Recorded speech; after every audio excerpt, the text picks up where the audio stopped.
Chandigarh railway line के निर्माण कार्य में जो भी खनन सामग्री इस्तेमाल की गई है, उस खनन सामग्री को लेकर एनजीटी में शिकायत दर्ज की गई थी कि यहां पर अवैध खनन कर करोड़ों की खनन सामग्री को लूटा गया है, जिस पर एनजीटी ने तुरंत एक्शन लेते हुए एक संयुक्त एसआईटी का गठन कर इस पूरे मामले की जांच के निर्देश दिए थे। एसडीएम नालागढ़ की अध्यक्षता में इस कमेटी ने जांच की तो 41 लोगों की लिस्ट बनाकर एनजीटी को भेजी गई थी, जिसमें अब एनजीटी ने 1 करोड़ 8 लाख रुपए की रिकवरी नोटिस की 41 लोगों को भेज दी गई हैं।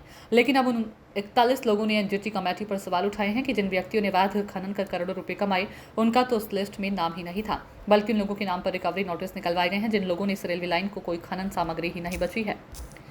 पीड़ित लोगों ने एनजीटी के द्वारा गठित की गई कमेटी पर ही सवाल उठाए हैं कि राजनीतिक दबाव के चलते जो बड़ा माफिया इसमें करोड़ों रुपये लूट चुका है, उसका तो लिस्ट में नाम ही नहीं डाला, और जिन लोगों ने यहाँ मिट्टी या कोई भी खनन सामग्री रेलवे को नहीं दी, उनके नाम के लाखों के नोटिस जारी कर दिए गए।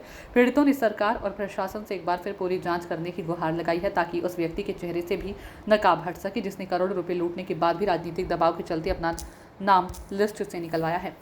पीड़ितों का कहना है कि वह अपने घरों को रेत बजरी लेकर जा रहे थे तो पुलिस द्वारा उनकी माइनिंग एक्ट के तहत 1-1.5 साल पहले चालान काटे गए थे, और दुख की बात तो यह है कि जिन लोगों के चालान माइनिंग एक्ट में काटे थे, उन्हीं लोगों के नाम की एसडीएम द्वारा एक लिस्ट तैयार करके एनजीटी को भेजी गई थी, जिस पर अब निर्दोष लोगों को लाखों की रिकवरी के नोटिस निकाले गए हैं। उन्होंने एनजीटी से भी गुहार लगाई है कि इस पूरे मामले की निष्पक्ष जाँच करवाई जाए, तो उसके बाद ही साफ हो पाएगा कि असल में खनन माफिया कौन था और किसने करोड़ पर लौट कर सरकार को चूना लगाया है। 2 लाख का ही 2 लाख की रिकवरी का। तो आपने क्या जो है वो कोई रेलवे को मिट्टी गिराई थी आपने? नहीं जी। अच्छा, तो क्या कहना है इस मामले में आपने? मैं तो यही कहना जी, अगर जो चलान आ रहे जो ये सब है, कोई रेता घर को ले जा रहा, कोई उनके चलान 2-2 लाख के हो गए, जो रेलवे में जिनने मिट्टी गिरी उनका कोई करोड़ों अरबों की, उनका कोई चलान नहीं, किसी का नाम नहीं, कोई कुछ नहीं। कम से कम एसडीएम साहब देख तो लेते भी किसके नाम के चेक करोड़ के आ रखे हैं, किसके नाम के क्या है। हमारा तो यही कहना बस, और तो कुछ नहीं है। गरीब जनता, ट्रैक्टर वाले सब वो है, क्या ट्रैक्टर रेलवे में मिट्टी गिर सकता है? पोप लाइनें लगी हुई, जेबीसी लगी हुई, किसी का कोई चलानी, ट्रैक्टर वालों को 2-2 लाख रुपया 6-6 लाख रुपया डाल दिया जी। और क्या रेलवे में मिट्टी नहीं फेंकी?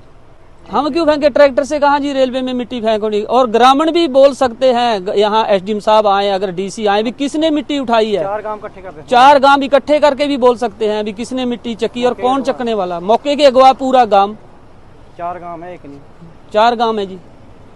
अब ये ट्रैक्टर वाले को किसी को 6 लाख आ गया, किसी को 2 लाख आ गया, कोई घर को रेता ले जा रहा है, कोई बजरी ले जा रहा है। पुलिस वालों ने उसके चलान, कम से कम पुलिस वालों को भी देखना चाहिए। 2 साल का डाटा 41 चलान दिए, कम से कम 41,000 होने थे। ये भी हम आरटीआई से, एसएचओ साहब से मांगेंगे भी, ये चलान जो है ना 2 साल के सबके चलान मांगेंगे हम एसएचओ साहब से भी।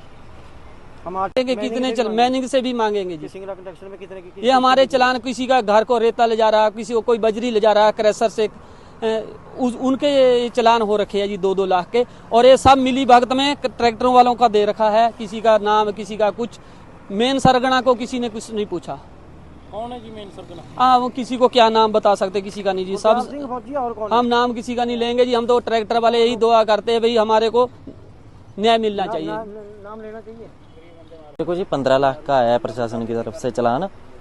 इसमें जो मेन बंदा है उसका तो कुछ भी हुआ ही नहीं है।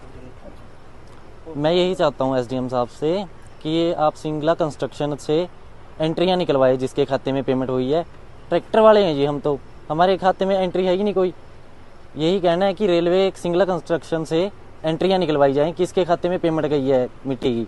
हमारे चलान हुए हैं, कोई रेते का, कोई बजरी का, ऐसे चलान हो रखे हैं। उसके आधार पे उठा के एसडीएम साहब ने हमारे ऊपर डाल दिया है। कोई रेता घर को भुगत चुके हैं आप पहले? हाँ जी, चलान भुगत चुके हैं।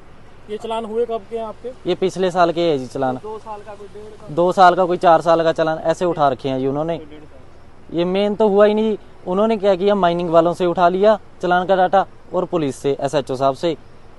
जो मेन है गुरदयाल सिंह के, या चलान नहीं हुए जी, उन्होंने करोड़ों की मिट्टी रेलवे को दी है। हमारे पास उसके सबूत भी हैं। सर, जो ये मैनिंग डिपार्टमेंट ने ये गरीब लोगों के ऊपर थोप दिया ना, 5 लाख इस पे, 10 लाख इस पे, 15 लाख, ये सरासर नाजायज किया। जो मेन मुखिया है गुरदयाल सिंह फौजी, कल्याणपुर, छज्जू राम का लड़का है। मैं उसके साथ 1 साल तक काम किया, परमिशन भी थी।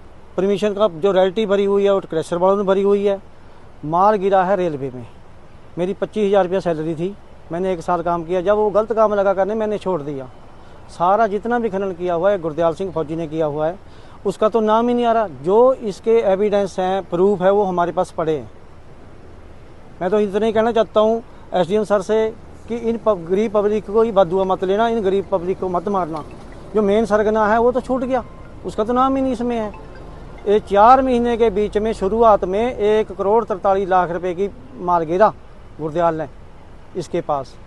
10-10 लाख की 8-8 लाख की बिल मैं खुद चंडीगढ़ से पेमेंट कैश लेके आता था इसके पास। किसके पास गिरा? रेलवे कंस्ट्रक्शन सिंगला के पास माल गिरा इसने। सारा मिट्टी जितना भी खनन किया, लंडेयाल में, शीतलपुर, कलिंदुआल, कल्याणपुर, 10 माजरा नदी में, सारा इसने खनन किया हुआ 4-4 मशीनें लगा के।